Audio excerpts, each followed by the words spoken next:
All right, today we're going to talk about cyber war. So this all started a long time ago. At least 2010 is what I'm talking about when I say a long time ago. Of course, since I'm just learning about it, I'm like, well, World War III is here. Pack your bags, y'all. Actually, don't pack a bag. Well, do you pack a bag for a cyber war? So this did start a long time ago, if you're 7. I say that because my son is 7, and he'll be like, a long time ago in 1990. I'm like, what? Holy shit, I'm old because the 90s were the best. Anyways, there was this hacktivist group called Cyber Avenger. And they do have a Twitter because that's where I got this. They post on their Twitter. I'm not following them because I'm like, I don't want the government to know what I'm up to. Even though I know they know, because I was Googling shit like nuclear versus nuclear because I'm trying to spell it. And then the next thing I would search was like power grids. I'm like, this isn't good. So yeah, I'm pretty much booked because I don't know how to VPN. I need a personal assistant, a little tech assistant that sits in my office. You know that little paperclip thing that Microsoft used to bait us with? I wish that were real. Okay, so this is Cyber Avenger. I wonder if they're allowed to have a Twitter because they were designated.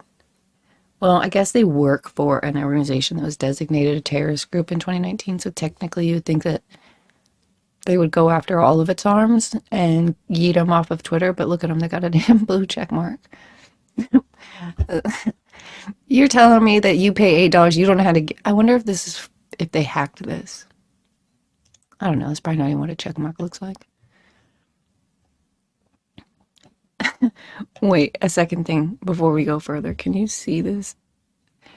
They have their name as Cyber Avengers with the E as a 3, and then their at is Cyber Avengers with the last E as a 3. Are you telling me Cyber Avengers with the other 3 was taken? They lost their login.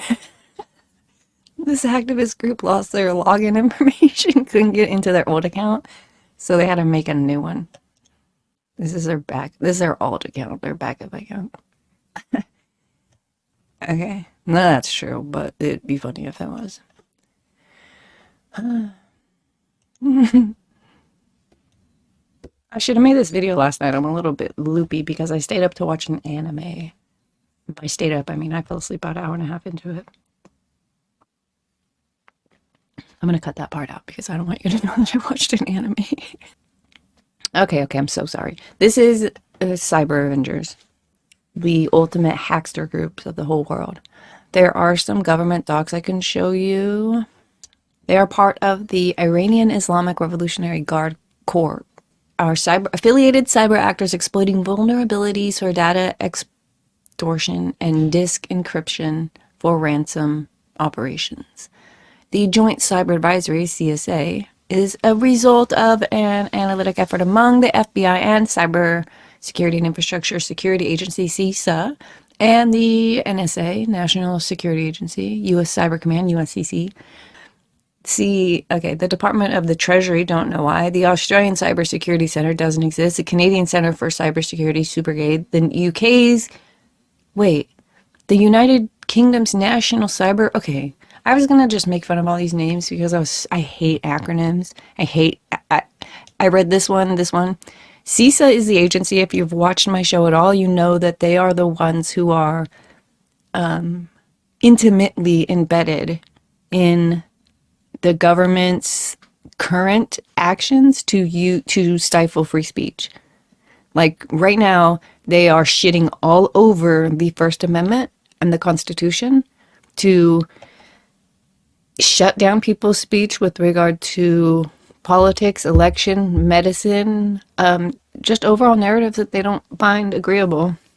The Missouri v. Biden case, those are 2 states and 5 individuals, I think 5 individuals, who won. The White House, Joe Biden named my name. Same with Anthony Fauci and the CISA, because these agencies, the CISA is a part of the Department of Homeland Security, so they have carte blanche after 9/11. Not really, but they do believe they have full reign to spy on the American public at large for our safety.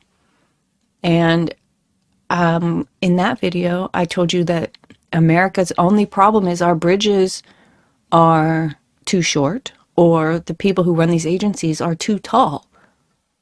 Because that's got to be the only reason why these motherfuckers aren't swinging from them. Like, what? I don't know. Anyway, I'm sorry. I pulled this up to show you where I got this information right here. The IRGC, which is the Iranian Government Corps, you know, we just read it up there. That's affiliated actors have used their access to ransom operations, including disk encryption and extortion efforts. After gaining access to a network, the Iranian affiliated actors likely determine a course of action based on their perceived value of the data. So they're saying in December 2021, the actors exploited vulnerabilities. I'm not going to read this. Likely CVE 2021. Da, da, da. If you understand that, then you probably a hacktivist. But what they did in December of 2021, they got into Microsoft Exchange services to gain access to the network of U.S. police departments. May 2021, hackers threatened to release police records. So, okay, damn it, I wish I didn't just screenshot this. This isn't an article. This is 6 months before they're admitting it over there on the document. And this was a Washington, D.C. They knocked out the police department in Washington, D.C. and then threatened. They got far, and they had socials. I forget. But yeah, that was actually first. And also in December 2021, they did the same thing. Microsoft Exchange server to gain access to U.S. regional transportation company. The activity disrupted the transportation company's operation for an extended period. That's probably like Greyhound Bus or who the hell knows. February 2022, so a few months later, they exploited a different vulnerability in a VMware Horizon application to gain access to network of U.S. municipal government, network of the government, establish persistent access, initiate crypto mining operations, okay, and conduct additional malicious activity. Also same month, same exploit, different network. Oh, U.S. aerospace company. Actors leveraged a server that the authoring agencies assessed is associated with IRGC affiliated actors to exfiltrate data from the company's network. That was the last couple years of hacktivists. You know what's interesting is that actually, they only are going to name, I'll show you, overview, cyber avengers. So we will get into this IRGC affiliated cyber actors. This is an alert from CISA, from the Department of Homeland Security. The one we just looked at before this was from the FBI. December 1, 2023. So this is 8 days ago. Before we get into this one though, that I wanted to show you that they do name cyber avengers. That's why we're going down this path. But those two things, or those four things that we just read, are actually Moses staff hacks, which they don't talk about. They're not going to talk about at all through here. I don't know. Okay, so I thought to myself, are they doing that to piss Moses staff off? To be like, we're going to give credit to stupid cyber avenger who have, in a lot of places, been discredited. Like, basically for taking credit for other people, for their work, for Moses staff work. Actually, there's a website that puts Moses staff data next to a cyber avengers leak, and all cyber avengers is doing is screenshotting, cropping, and adding like a watermark. Cyber avengers probably damn the Fed, but either way, I mean, that's who they're using. So that's the patsy.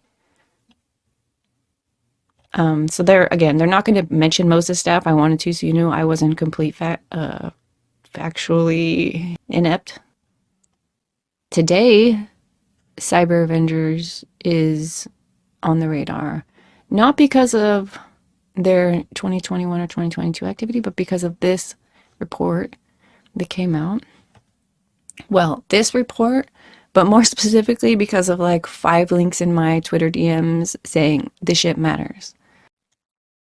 So these are the same agencies we just read: FBI, DHS, NSA, EPA. I guess EPA is here. Maybe that's because of train derailments. I don't know.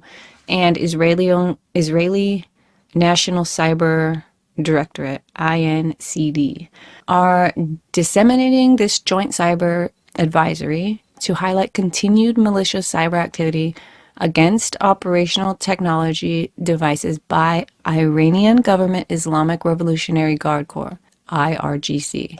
Iranian Government Islamic Revolutionary Guard, affiliated Advanced Persistent Threat Cyber Actors. Iranian Government Islamic Revolution Corps is an Iranian military organization that the U.S. designated as foreign terrorist organization in 2019. IRGC-affiliated cyber actors using the persona Cyber Avengers are actively targeting and compromising Israeli-made Unitronics Vision Series programmable logic controllers, PLCs. These PLCs are commonly used in the water and wastewater systems sector and are additionally used in other industries, including, but not limited to, energy, food and beverage manufacturing, and healthcare. Since at least November 22nd, 2023, the Iranian Government Islamic Revolution affiliated cyber actors have continued to compromise default credentials in Unitronics devices. The IRGC affiliated cyber actors left a defacement image stating, "You have been hacked." Let me show it to you. Yeah, we will get into this. Let me keep going.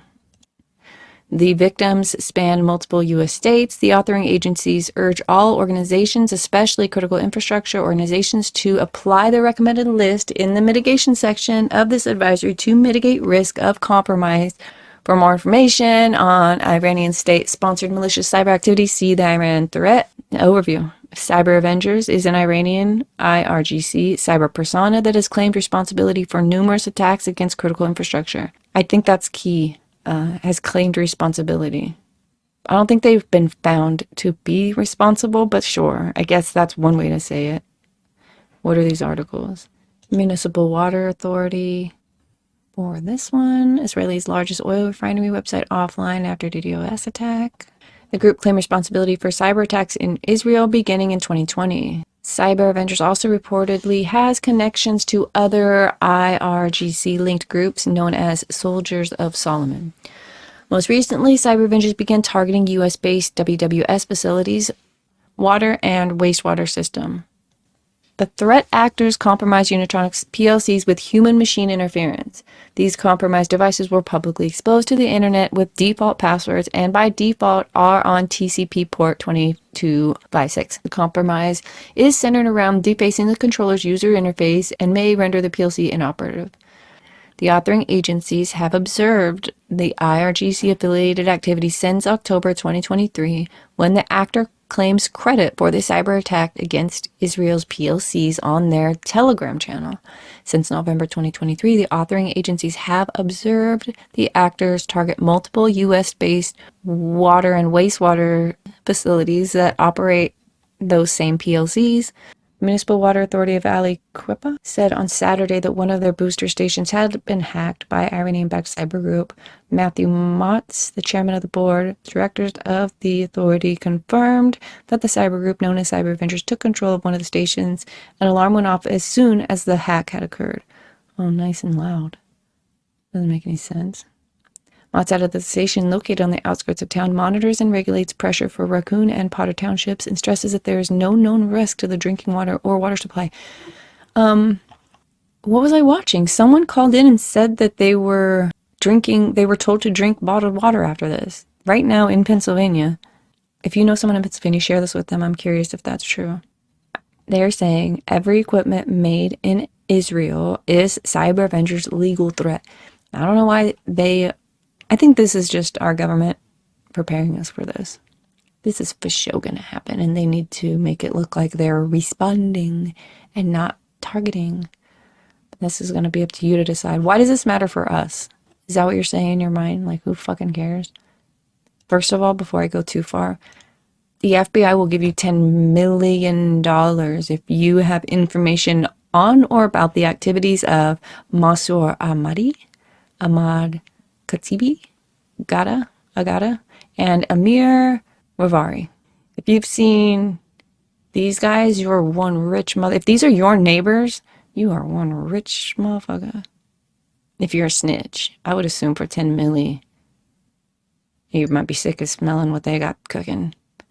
Maybe they've been draining the internet. Maybe you have a really shitty signal because these asshats just cyber war all night long. Back to why this matters. Because there's this program that the United States government does. It's called BIRD. It's the Binational, meaning two-nation, Industrial Research and Development Program, BIRD. The DHS, Department of Homeland Security, Science and Tech Directorate, funds two programs managed by Israel-U.S. Binational Industrial Research and Development, BIRD Foundation. They are called BIRD Homeland Security, HLS, a joint initiative established in 2015 with the Israeli Ministry of National Securities and BIRD Cyber, launched in 2022 in partnership with the Israeli National Cyber Directorate, INCD, which is why you saw them on the government's alert. Both BIRD HLS and BIRD Cyber support collaborative U.S.-Israeli research and development to advance innovative homeland security tech of mutual benefit to both countries. What they do is they're getting together to secure our critical infrastructure. Now, I did read that there has been a bilateral partnership for a long time, actually, I think since 77, but in 15, I think, is when they added the cyber portion onto it. In like 2000 and dang it, I already forgot. But some years later, they added like Homeland Security and cyber. But this is an old relationship that's been going on for a while. There's no secret. What happens is there's a U.S. company. So the government will fund up to $1 million. They'll match your funds up to $1 million. If your project is in line with their goals. And each of these BIRD projects has a U.S. side and an Israeli side. So here's an example of actual projects that were approved for funding. The Riskana, Tel Aviv in Israel, and Trend Micro in Texas. They developed a operational cyber threat intelligence capability to inform cyber risk maritime decision making. There is Salvador Tech in Israel and Bastazo in Arkansas. Develop solutions for industrial control systems, vulnerability management, monitoring, rapid recovery from cyber attacks. There is Cyber 2.0, which is in Israel, with Cincinnati North Kentucky International Airport out of Kentucky, to develop a platform for airports and air traffic that will provide continued cyber visibility, real-time monitoring, and data traffic detection to minimize risks and boost compliance with regulations. That's just an example. So for every American company, there's an Israeli company so that they can have both those stamps, you know, made in Israel and made in America. The only problem is you've been hacked down with Israel. Every equipment made in Israel is Cyber Vendor's legal target, and they're already in our system. You might be like, yeah, who cares? They can't even hack. They had to steal friggin' different hack. But this might not be the problem. This might just be the problem they're showing us. They never show us the truth. If our government is telling us this, I hate to be that guy, but it's probably bullshit. So yeah, made in Israel is a big problem, and hackers in this cyber war are particularly targeting anything that has to do with infrastructure, with Israel, and cyber, which is exactly what these programs are. U.S.-Israel Cybersecurity Initiative, Homeland Security, Ministry of National, this is Israel, America, and BIRD. This is why it's a problem, though, because we stuck Israel's name on everything. Well, I mean, it deserved to be there because they helped, but there have been warnings about this, though. This is not new. So I told you it started in 2012, in 2010, but in 2012, the director of the CIA, Panetta, he said he was warning he was warning about this. Let me show you. However, Panetta says the government's significant investments in cyber forensics alone are not enough to prevent all cyber attacks. If we detect an imminent threat of attack that will cause significant physical destruction or kill American citizens, we need to have the option to take action to defend the nation directed by the president, Panetta said. For these kinds of scenarios, the department has developed the capability to conduct effective operations to counter threats to our nation's interest in cyberspace. Bum, bum, bum. Panetta, who is pushing for legislation that would require new standards at critical private sector infrastructure facilities like the one that just got hacked in Pennsylvania, blames Congress for allowing the Bipartisan Cybersecurity Act of 2012 to fall victim to legislative and political gridlock. That totally failed, that the Cybersecurity Act for creating real cybersecurity. But if you see that, it's 2020, it's 2012. That is when Obama was our president in America, and we gave the internet to ICANN. We, in our budget, we neutered the Smith-Mudd Act, and which originally was put in place to make sure that government-sponsored propaganda wasn't given to the United States citizens. And in 2012, in that year with Obama, they changed that so that they didn't have to shield the citizens from seeing state-sponsored propaganda, which is a big part of why we are here today. We teamed up with Israel. We did critical infrastructure. I showed you the awards. Oh, I want to show you. So last but not least, why this matters, why we're here today. So the United States government teams up with Israel to help secure our infrastructure. Then Iran and their cyber hackers come in and decide that if it's made in Israel, it's fair game because Israel is at war with Hamas. And they're like, what the hell? Why are people linking Iran with the Israel-Hamas war? And so let's just show you one last thing about why this matters. Actually, there's two things. I'm sorry, I did lie. The first one was I want to show you or tell you what Cyber Avengers was doing the night before the Israeli war. This is written in Industrial Cyber. It's called Digital Battlegrounds Evolving Hybrid Kinetic Warfare. I'm just going to read the whole thing for you. These aren't my words, these are theirs. In the early hours of the recent Hamas-Israel war, an example of coordinated cyber warfare took place on October 6th at approximately 7:20 p.m. when a pro-Iranian hacktivist group, Cyber Avengers, launched a DDoS attack against the electricity company industry independent system operator. The display of hybrid warfare continued the following morning, October 7th at around 7:30 a.m., when Anonymous Sudan, a group of religiously and politically motivated hacktivists from Sudan, launched DDoS attacks against the Red Color and Anon Ghost hacktivist group, spamming of false red alert system missile alerts via exposed vulnerable APIs. When functioning properly, these alert systems automatically activate the public broadcast warning system when the signature of a rocket launch is detected, originating in nearby Israeli communities and military bases, sending alerts to mobile devices. The loss of alerting and communication systems at the early stages of the conflict had catastrophic consequences and impacted the ability of both civilian and military personnel to respond effectively, achieving the immediate goal of exacerbating panic and confusion among the populace, aggravating chaos, and hindering emergency response efforts. Worst case scenario could be lingering malware implanted in critical systems during the conflict that could be activated at any time, causing further damage even after peace has been ostensibly restored. Cyber Ventures has been given and taken credit for being the first to infiltrate the evening before the attacks on Israel from Hamas, taking their systems with two other hacktivist groups offline so that there was no early warning. Cyber Avengers. So I told you that they have a website, Twitter.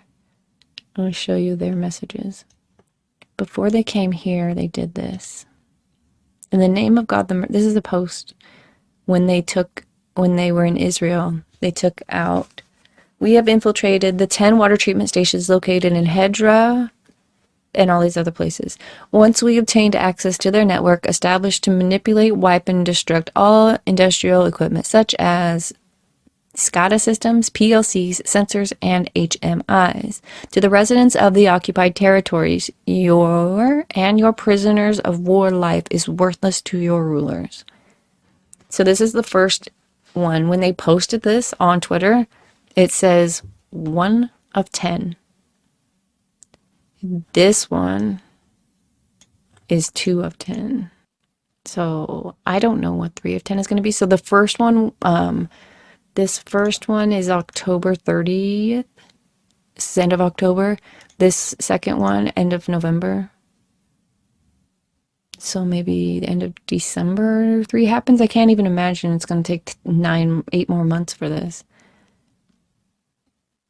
But they are openly taking credit for Iranian cyber attack targets Israeli tech used by several U.S. bodies.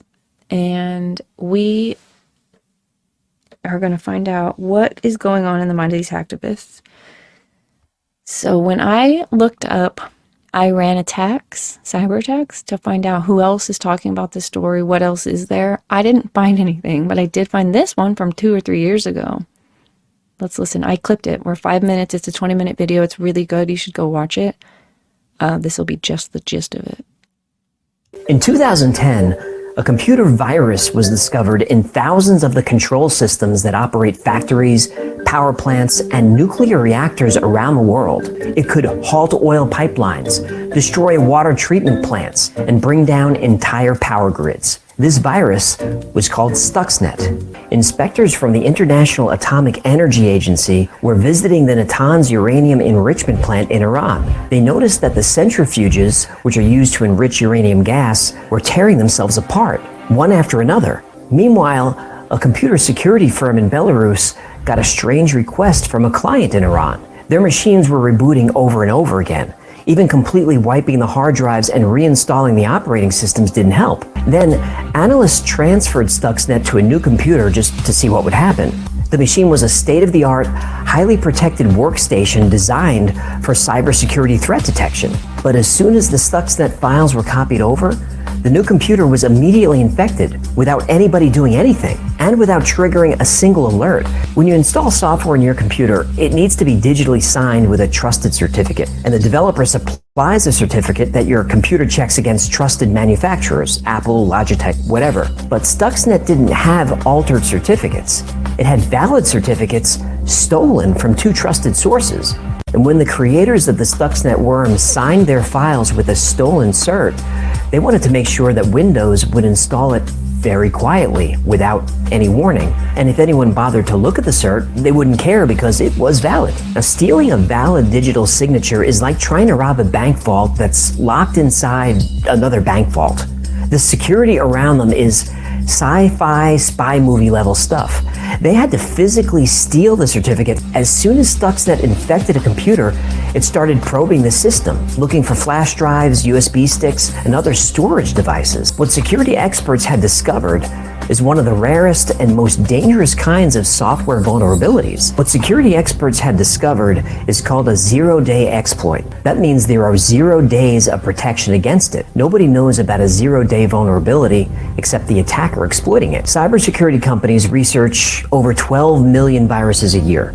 And in that time, they might find maybe 10 or 12 zero-day exploits. It's a once-in-a-million occurrence. But Stuxnet contained 4 zero-day exploits. This is unheard of, actually targeting the software on Siemens programmable logic controllers called PLCs. Now, PLCs are small computers used in factories and industry that control pretty much everything. Critical infrastructure runs on PLCs. If you can hack a PLC, you can take down an entire country without firing a single shot. Over 1,000 uranium centrifuges were destroyed by Stuxnet. This set Iran's nuclear enrichment program back months, maybe years. Why? Iran's nuclear ambitions must be stopped.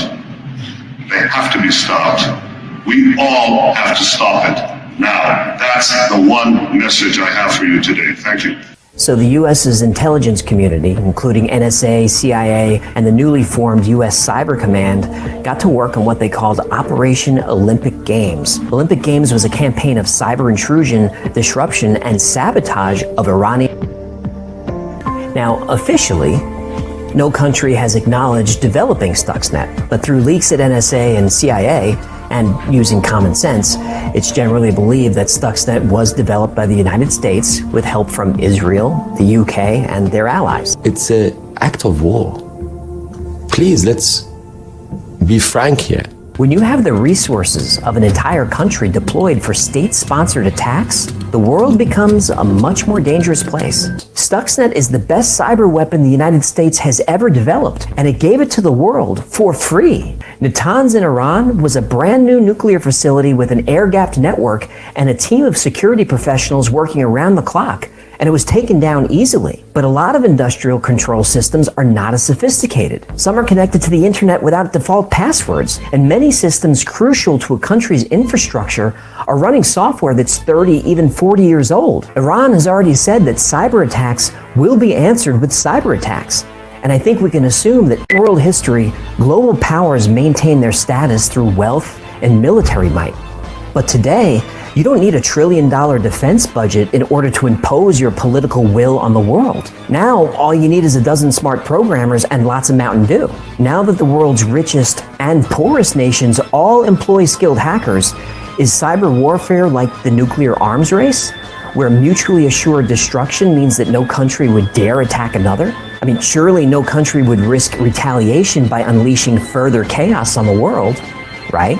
Operation Olympic Games gave us Stuxnet, the most advanced and destructive cyber weapon ever used. When it was unleashed on Iran, it was an Hiroshima moment.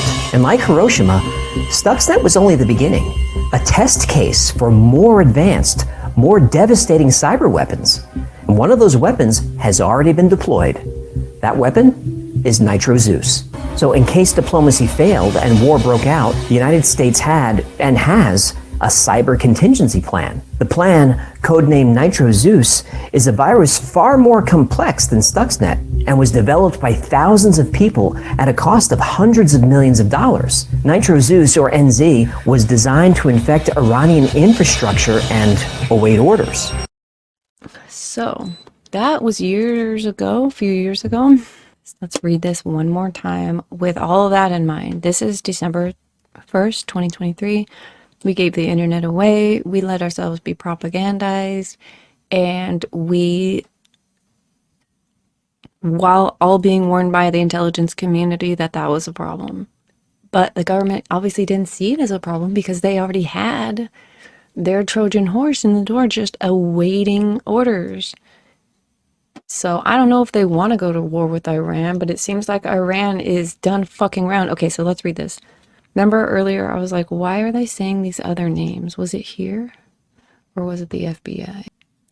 Joint Cybersecurity Advisory, the FBI, CISA, NSA, U.S. Cyber Command, Department of Treasury, Australian Cybersecurity, Canadian Center for Cybersecurity, and the UK Center for Cybersecurity. I think that's why those people are on there, because they have been on the list since this. They're all in it together.